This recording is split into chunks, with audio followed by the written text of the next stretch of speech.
Hi, everybody. How's everybody going? Probably pretty stressful where I'm in South Australia and we're just got a few more COVID people in Adelaide. So there's a start of a kind of a lockdown again in some places and a few restrictions. So it's sort of a never ending thing, isn't it? It goes around in a cycle and then we're back where we started again. So what I wanted to talk to you today about was the money situation, because a few people are still asking me what can I see about money and how money is changing, because as long as we can remember, our lives revolve around money. So what I originally was told, which was back in 2015, I was actually talking online with somebody, and all of a sudden this flash came through which my guide said to me. The words they used were, I wrote it down: money as you know it won't be the same in the future. So that was back in 2015, and at the time I didn't quite understand what that meant. How could I started thinking about it, like how could money be different? Like we have to have money. We can't just get rid of money. So it didn't make a lot of sense to me at the time. And then as time was going on and the years were going on, the guides would show me a set of scales, and they always were out of balance. And they kept telling me that the balance is going to come back in, where the extremely rich and the poverty, it had come back into an alignment where there is more of a balance, where there would be sharing more of money instead of people just making so much money and not sharing it with people less fortunate. That was going to be coming back into balance. That was sort of about 2017. They were showing me that. And as COVID hit this year, that's when I started getting more information about banks. I saw banks closing. And it felt like one bank was going to go first and then the rest were going to go like a domino effect. But there still needs to be banks in the future, but the way that they will be operating will be different to the way that they're operating now, because there's a lot more truth coming out about how banks are operating and the amount of money that they're making, that the rules, it's their rules basically, and it's our money, but it's their rules. So as COVID hit and the economy started to crash, there was a lot of people starting to talk about the reason that COVID and Corona came to create a pandemic was to crash the world economy. And so the conspiracy theory type people were saying that the pandemic was created specifically to crash the economy. Whereas you could also just say it's a coincidence that the two lined up at the same time. So one caused the effect of the other. So as time's gone on, what seems to be playing out now is two narratives. There's two stories playing out at exactly the same time, like they're parallel to one another. And one is where information is now coming out about plans for a new world order, which to me seems to be leaders of countries that would like to have a system set up in a new world order, because that is more like a socialist system where we're all under control and we're all told to be a certain way, and we're held in a certain position by the economy, by the powers that be. It's a little bit like blackmail, really, isn't it? So, what they will do with the vaccines is they will blackmail people and say, well, it's your choice if you have a vaccine or if you don't have a vaccine. But if you don't have one, you'll never be able to go to overseas, you'll never be able to travel, never be able to go on a plane, or never be able to go to a pub even, and they'll make it so that it's your choice, but you'll get left out of everything. So it's kind of like a blackmail. And to me, that is the system that that's still part of the old system, which is the control. But obviously, as people, we need some form of control, because we can't just be left to run rudely around the streets and do our own thing, because it would get out of control. So there has to be a system still there in place, but it has to be a fair system. And the other narrative that I feel is more of a spiritual, energetic, universal energy, that I feel as though the energy and it's the collective of everybody wanting a different world.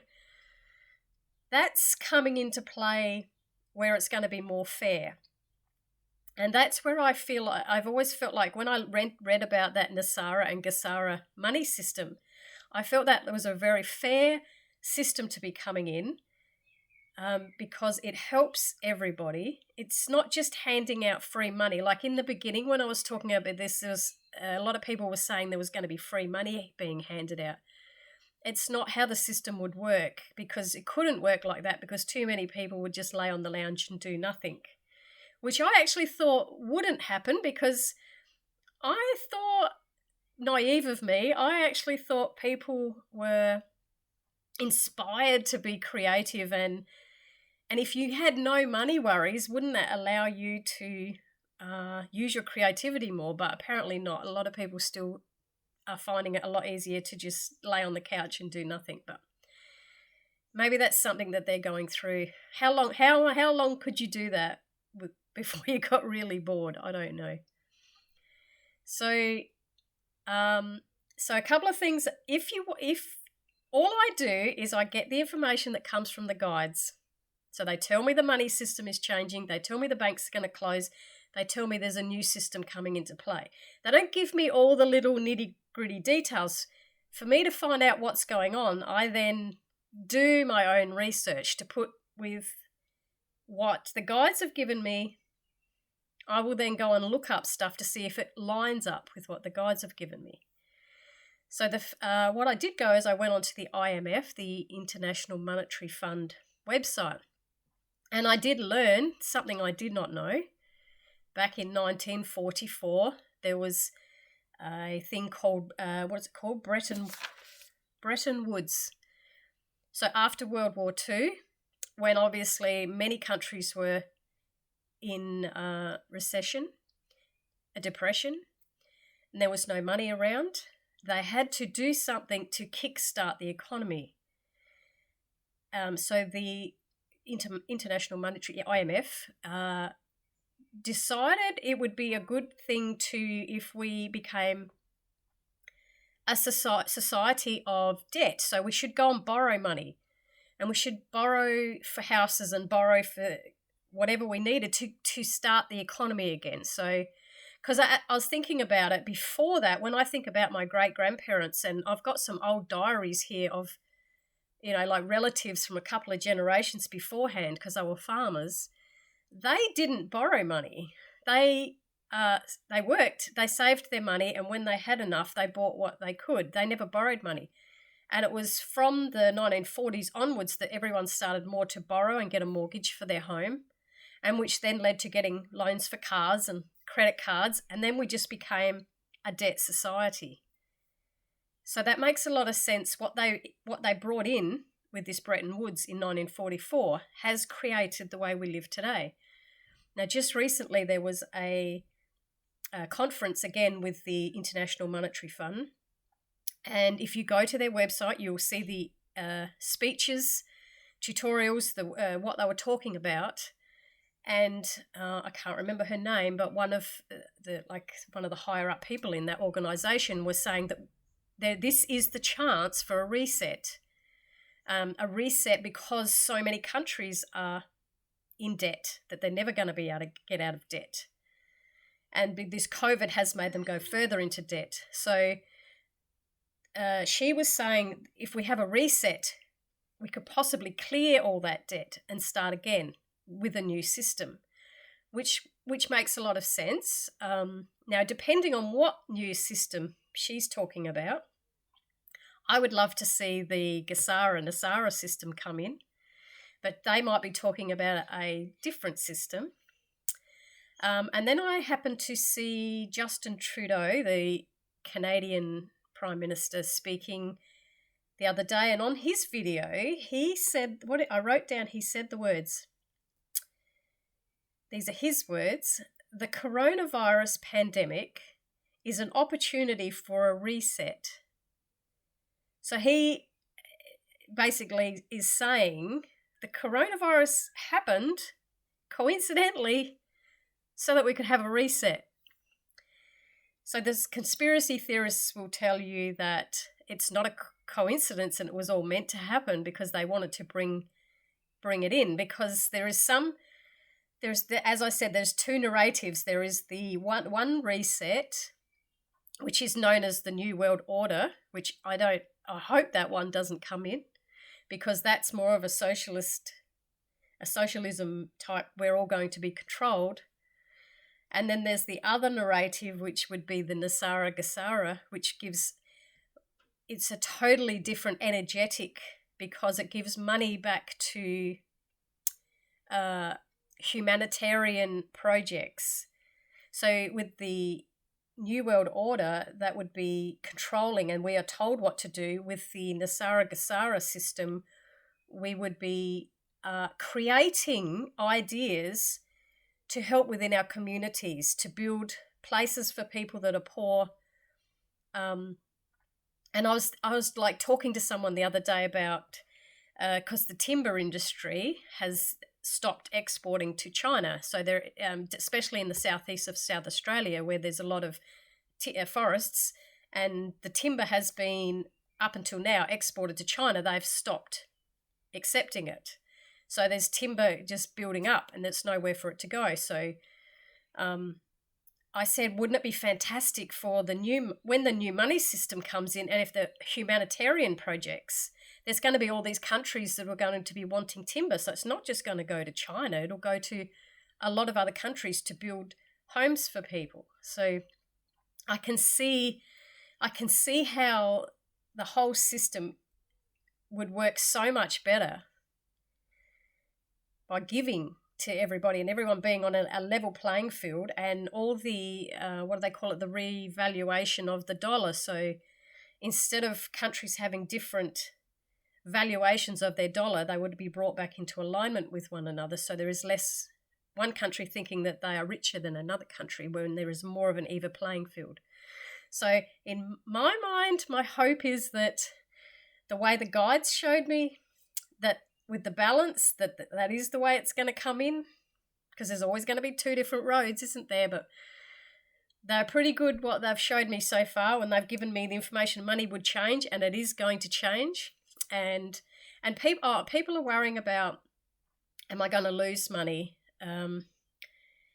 No, because if you've got money in the bank and it changes over to a new system, you'll keep your money and it'll just change over to the new system.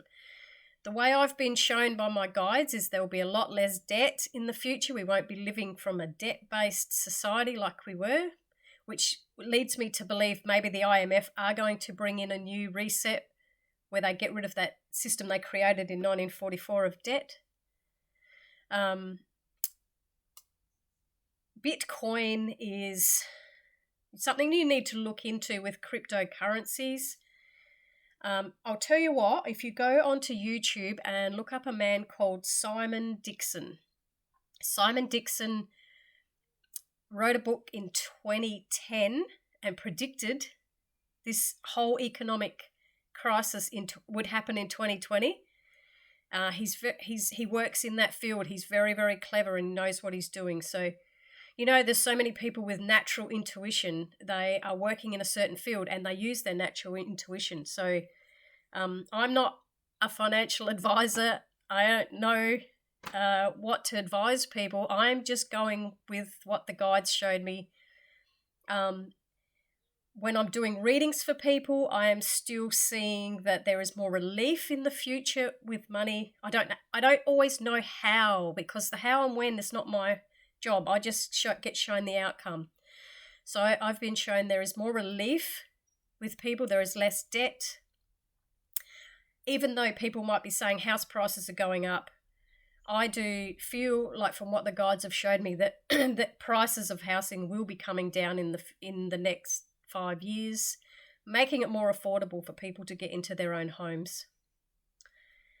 And I believe that the money system will change, because why should we be living? We're not born with a pocket full of money, and when we die, we don't take money with us, because money's just the thing that was created here, and it got out of control, and it's made people will suicide over money, not having enough money, and people worry every single day, I've got to pay this, I've got to pay that, and it's just become, it's the status symbol that's become to rule our lives. And the way I'm seeing it in the future is the importance won't be so much on money. The importance will be on being who we are and living our lives with more purpose. So if you want to know more, do some research yourself. Get onto the IMF website and have a look at those conferences that they just did online and what they're talking about. Get onto Simon Dixon on YouTube. He's got a wealth of information. He explains, he's got a bit of money in Bitcoin, he's got a bit of money in gold, and he still has his normal banking money. And he also has predicted that banks will close, and he's not a psychic. He's somebody that's, well, he's using his intuition based on what he's been seeing and the way things are going. So, yeah, just thought I would share what the guys have showed me. I don't have all the answers.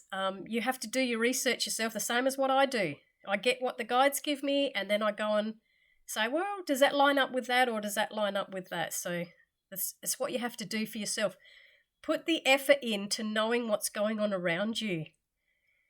Like turning a blind eye to things and saying, oh, it'll just sort of, that's a great way to be, but then don't start asking questions when you don't know what's going on. So start doing your own research and reading things for yourself. So I thought I'd share that with you today.